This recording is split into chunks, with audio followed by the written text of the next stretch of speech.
Today I'm sharing with you how to maintain an adult sibling relationship. So our sibling relationships are really unique because we often take them for granted, right? They've been around our whole lives. We maybe feel this sort of loyalty and obligation to them because we're part of the same family, or have sort of developed this sort of familial tie with somebody who feels really close and maybe they're like a chosen sibling. But either way, we tend to take them for granted and not spend as much time investing in them as we would a new friend or a new romantic relationship or an old romantic relationship. So maintenance becomes really important as we age.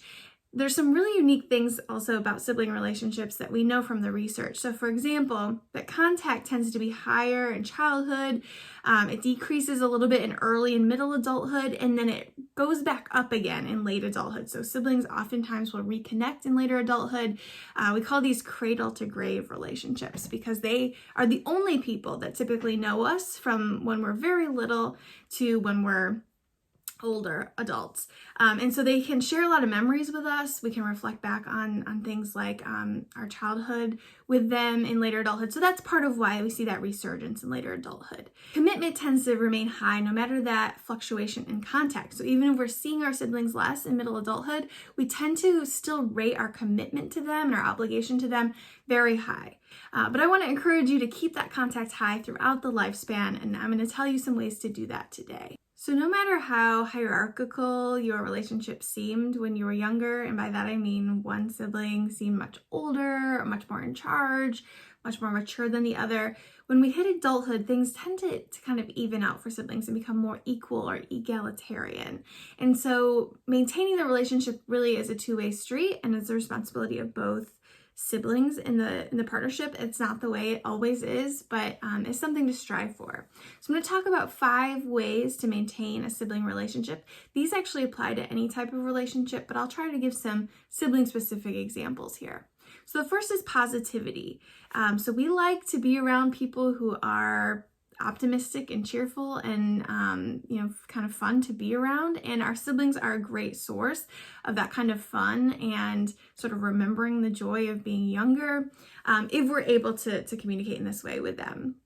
So trying to interact in uncritical ways, trying to avoid falling into those traps of treating a younger sibling as someone who is younger and doesn't know things, or the older sibling as someone who has to take on all the responsibility, doing favors for each other, showing affection. All of these are part of positivity. Openness is a second way to maintain a sibling relationship, and this includes directly discussing the relationship, disclosing how you feel about the relationship and how you would like to see it sort of change or evolve over time, disclosing what's going on in your own life. And we know that self-disclosure and relationship building and maintenance often leads to self-disclosure by the other person. So being willing to talk about the challenges you're facing and being open to listening to the challenges that they're facing.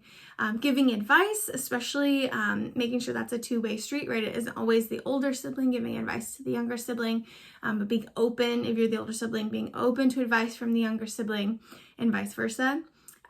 This can even include conflict engagement. So conflict can be healthy for relationships because it allows us to diagnose problems and understand sort of how the other person is feeling. And so actually being unafraid to engage in that conflict can be really healthy if it's done effectively.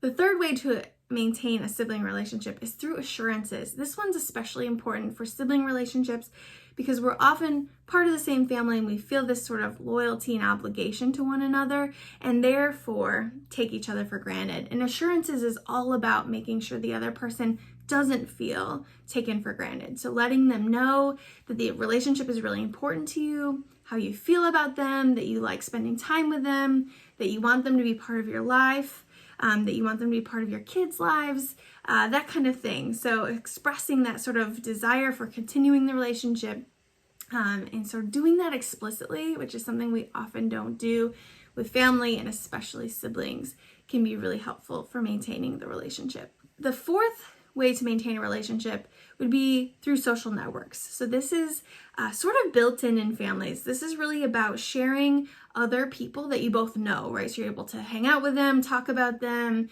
kind of having mutual connections. And so you have usually a family network sort of built in, but also sharing your friends with one another, right? Inviting siblings around when your friends are doing something, and sort of attending when you get invited to that kind of thing. So interacting with and sort of relying on each other's social networks can be part of maintaining relationships. The last one is sharing tasks. This one is really easy to do in sibling relationships if you apply yourself. But this is being helpful, right? And sort of fair delegation of responsibilities. So often in families, there is work to be done in terms of sort of keeping up connections with other people, in terms of caring for elderly parents or aging parents and grandparents, caring for kids. There's a lot of potential for shared work, and so making sure you're putting in your fair share, performing your own kind of helpful behaviors is part of sharing tasks. And asking your siblings what they need, right? What they can use help with is always a great place to start. So we've asked siblings about why they, sort of bother to maintain their sibling relationships. And people say it's because we're family, right? It's the obligation I was talking about earlier. Also because they get support from the relationship, and so they also would like to provide support for the relationship. And that because we share common interests and experiences. So just like any kind of relationship, any friendship, having those shared experiences and interests is really important in the sibling relationship as well. So cultivating those when you can, getting involved in what your siblings are enjoying and doing can be part of making sure you're able to maintain those relationships in a healthy way.